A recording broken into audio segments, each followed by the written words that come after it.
Hi there, this is Ron Myers, and this is a recording of one of my series of interviews exploring the topic of sustainability and aesthetics. And it's my absolute pleasure today to introduce my guest, Alexandra Florea, who is the head of sustainability for the cosmeceutical skincare brand Medik8, that's actually manufactured by Pangaea Laboratories here in Buckinghamshire. So welcome, Alex, can I really start, please, by asking you why you've chosen to work in the field of sustainability and also what you've done in your career to date, please? Hi, hello everyone. I'm so happy to be here and talk to you about sustainability and about what we're doing at Medik8 in this space. So I started my career in sustainability. It's close to 10 years now. God, the time flies. I'm originally from Romania, and I initially moved to the UK to work for Marks and Spencer. Initially as a change manager. I worked on large IT implementations, and probably you would think, well, what does it have to do with sustainability? I'm not sure how many of you remember, but Marks & Spencer in 2007 launched an absolutely groundbreaking sustainability plan called Plan A. And then when I joined Marks & Spencer, effectively, I decided that this is what I want to do. I was so inspired by the work they were doing. So once I became part of the company, I started to sort of work my way towards Plan A. I was very passionate about sustainability in my personal life. So I was thinking like I could really use my skills as a change manager and project manager and communication and so on to be part of that team. And that finally happened in 2013.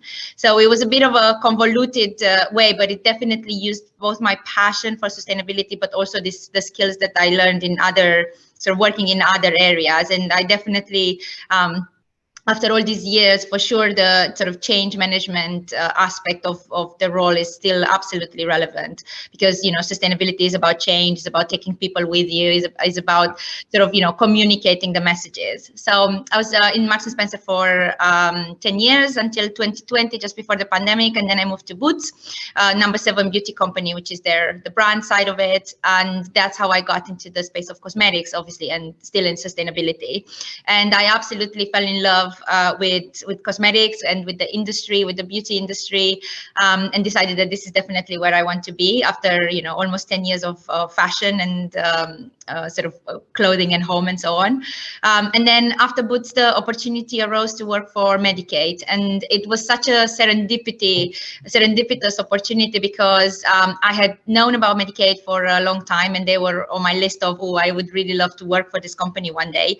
And it was absolutely sort of like a meeting of minds when I first got introduced to Elliot, the founder of Medik8, and, you know, the other people in the leadership team at Medik8. It was an absolute meeting of minds, and and I joined Pangaea and Medik8 as a brand in June of last year. So quite a sort of a convoluted career, but absolutely it feels like I'm, you know, where I really want to be in a cosmetics company that is so dedicated to making change and, you know, achieving amazing things in the space of sustainability. Yeah, that's wonderful. Yeah, I understand what you mean when you say kind of a meeting of minds, because I've known Elliot for many years. In fact, he came and spoke at the FACE conference about cosmeceuticals back in the early 2000s. And so, yeah, Elliot is a very bright man, as you know, but also sustainability is incredibly important to him in terms Absolutely. of how he's built the business. So that's fantastic. So I know that as part of your role, you're helping with the process of getting Pangaea registered as a B Corp company. So can you tell me why the company wants to do this, and also kind of what's involved in the process? Because I know it's not an easy thing to do. Absolutely. Before we get into the details of what we're doing, I just wanted to quickly recap for people who might not be so familiar with B Corp as to what it actually is and what is it about. So B Corp is a certification that started in the US, but then sort of spread throughout the world, and effectively it certifies companies that are dedicating their activity not just to bringing profits for their shareholders, but looking at the entire area of stakeholders around them. So their employees, their community, the environment, their customers, and so on. So effectively, it's, in my opinion, the absolute ultimate certification in the space of purpose and sustainability. And that is why Pangaea and Medik8 as a brand have decided to go for it. When we relaunched our sustainability strategy in October last year, we absolutely put as one of our principles the fact that we want to have this third-party external certifications in every single area that we can. So that was really important, to have other people say you're doing good, you know, you are what you say you are, this is really true, all you're saying is true. And we looked around at, you know, what is it out there that could really certify this journey towards sustainability that we are on. And B Corp absolutely stood out. So it is the most holistic certification in the space of sustainability. It's an absolute gold standard. And it's really, I think, the one of the few you know, third-party certifications that truly looks at the entirety of the, you know, of a company. So it's not just about what you're doing in the space of environment or what you're doing about people. It's about absolutely everything. So yeah, so as I said, one of the reasons was that we wanted this third-party certification, but also I think it's you know, as a growing company, I think it's really helpful to have something like B Corp to give you the path towards what good really looks like. So it's a really, it truly is a blueprint for what a sustainable company should be like. And I think, you know, this is another reason that it made us look through everything that we do, and understanding really, you know, what we should be doing, what good really looks like. And of course, another reason is that it's becoming really well known and really well respected among customers. And of course, we wanted to have that external validation that you know, we're doing good things, and we are very committed. Excellent. And so can you, I know there's a lot involved with it. Can you take me through kind of briefly the process and sort of what you have to do to get, because I believe it's on a points-based system, isn't it? Yeah, so B Corp effectively have created a questionnaire that delves, as I said, into the very nitty-gritty of your business. There's 5 main categories. So it's governance, the people side of things, the community, environment, and customers. And there's subcategories for each one of those. And there's, I think it's close to 400 questions. And effectively, if you fill in this questionnaire, which is called the Business Impact Assessment, BIA, if you fill in this questionnaire, you tally up your points, and if you reach a total of 80 points, then you can submit your application. Then you will be verified by B Labs, which B Lab UK in our case, which is effectively the administrator of the B Corp scheme. They will assign an analyst, and the analyst will verify your application. And if indeed you provide the evidence to them that you are doing all the things you said in your self-assessment in your BIA, then you will be awarded a certification. I think the interesting thing is that, first of all, you don't get B Corp for life. So you have to recertify every 3 years. So you have to go through this process every 3 years. And actually the standard is changing. So it will become even more complicated and even harder to obtain the certification in the next couple of, well, I think by the end of the year, they're planning to change that, which is great because that shows they're moving with the time and they're not being complacent. The second thing that's really interesting to know is that completing the business impact assessment is free. So you can absolutely, even if you don't necessarily get the points, for example, you can go fill in the questionnaire and see where you are. And there's a lot of information that B Labs provides. So they explain for every question how to calculate, what they're looking for, why is this important. All the questions are linked to the SDGs, to the Sustainable Development Goals as well. So effectively, even if you are, say, a small company and you don't think you have the resources to go through the certification process because it's really complicated and it takes a lot of effort. Yeah. If you can go and first of all assess where you are, but also, as I said before, look at what good looks like and what you should be doing and what you should be thinking about doing. And maybe you're not going to be ready to get certified this year, or maybe not next year either, but it sets out that really clear pathway around what good should be and what you should be doing. And I always like to say that if I were to start a business from scratch, I would literally print out the questionnaire and go like, okay, this is how is how I would set my business up, because they absolutely they tell you in detail, from absolutely the smallest detail you can think of. There is a question for that, from your HR policies, your carbon footprint, your how you're dealing with your customers, things like warranties, things like quality certifications. Literally anything you can think of is included in that. So yeah, absolutely. I would definitely recommend doing that, even if you're not thinking about certification, for going forward, or it seems like a very distant milestone. That's excellent advice, and I think that's right. I think it's having that template there, I suppose, to kind of prod you around things that maybe you wouldn't normally think about when you're operating a business. Absolutely.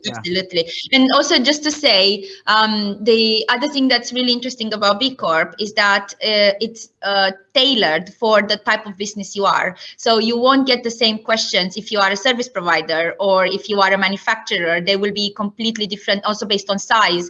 So they take into account the size of the business. So of course, somebody like, I don't know, Body Shop, for example, is a business in our industry that has been certified for many years. Mm-hmm. Their questionnaire probably will look quite different from our questionnaire, or from the questionnaire of I don't know, like a small service providing company. So don't think that, you can only get certified if you're a big company, because it's specifically tailored to the industry and to the type of business that you are.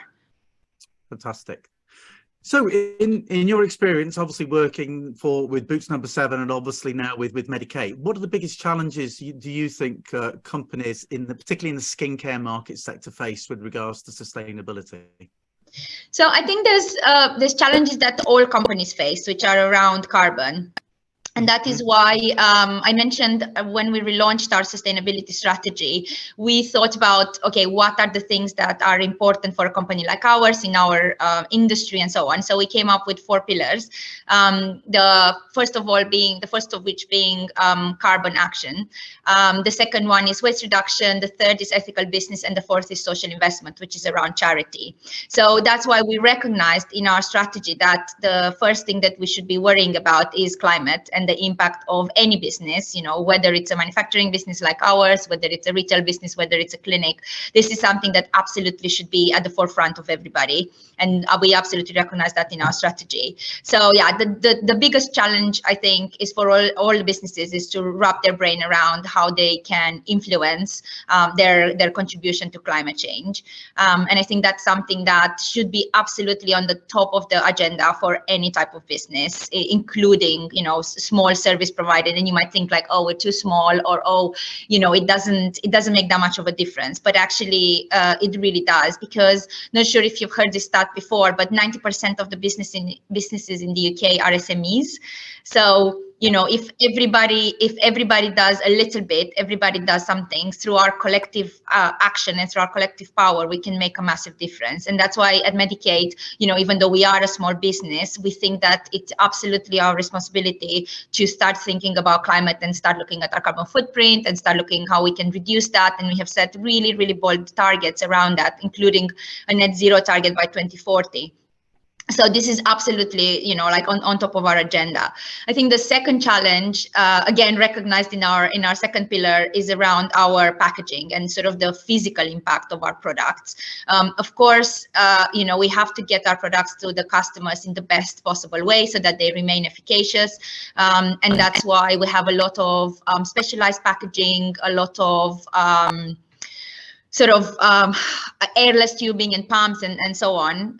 So that's actually really, really important to to recognize that the impact and making efforts to reduce that.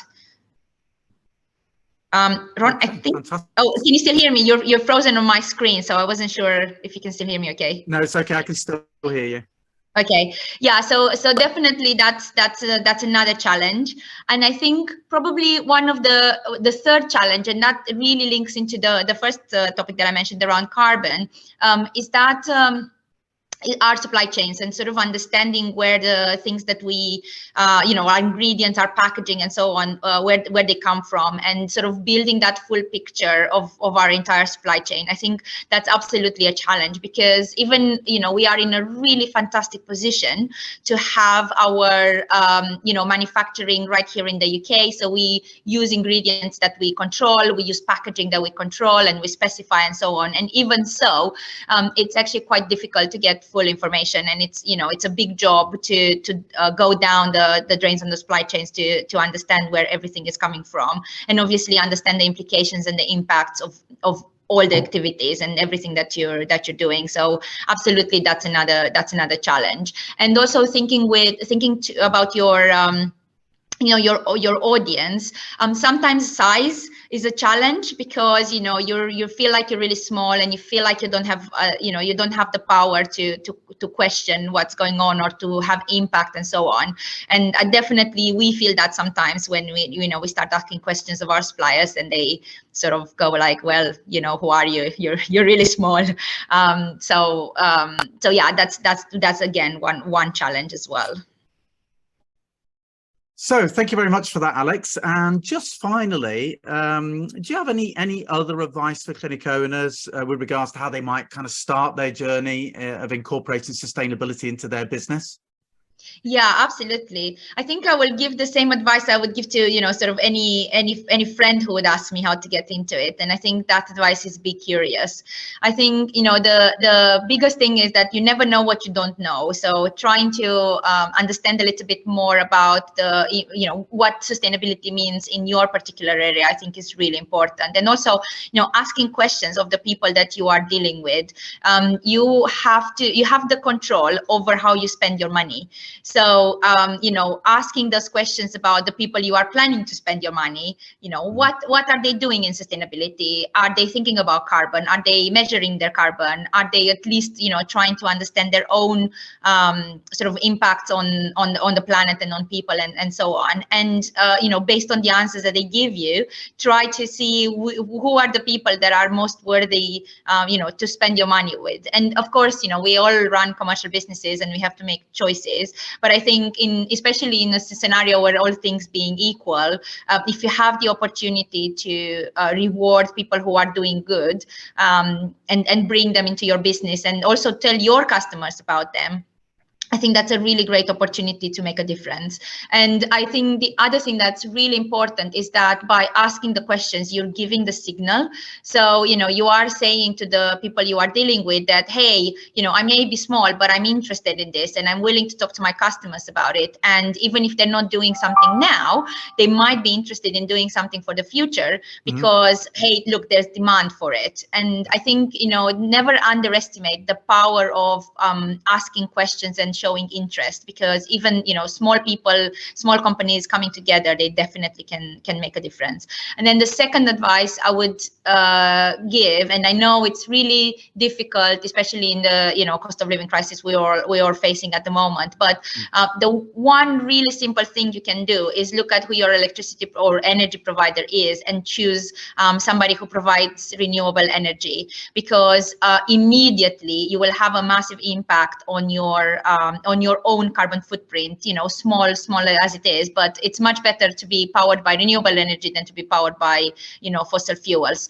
So just have a look around who's out there that provides 100% renewable energy. We are at Medik8, we purchase 100% renewable energy, and we have our own solar panels. Obviously that's not available for everybody, but I'm sure that even for small businesses, it's really good to get that, at least look around. And maybe it's not possible now, but maybe it might be possible, a little bit later, because that will make a massive difference. That's excellent advice. Thank you, Alex. I really, really appreciate your time. Best of luck with getting the B Corp status. I'm absolutely no doubt that you'll get there. And yeah, I'm sure we'll speak again at some other point on this subject, because, as you say, it's very dynamic, it's evolving and emerging, becoming ever more important. But, but also there are difficulties and challenges in there. And I'm sure we could probably spend another half an hour looking at carbon offset, for instance, and, what are and are not valid sort of carbon offset strategies. So, but thank you anyway, Alex. And and say good luck again with the B Corp. My absolute pleasure. And again, happy to come and talk about sustainability anytime that you might find it useful. Thank you very much.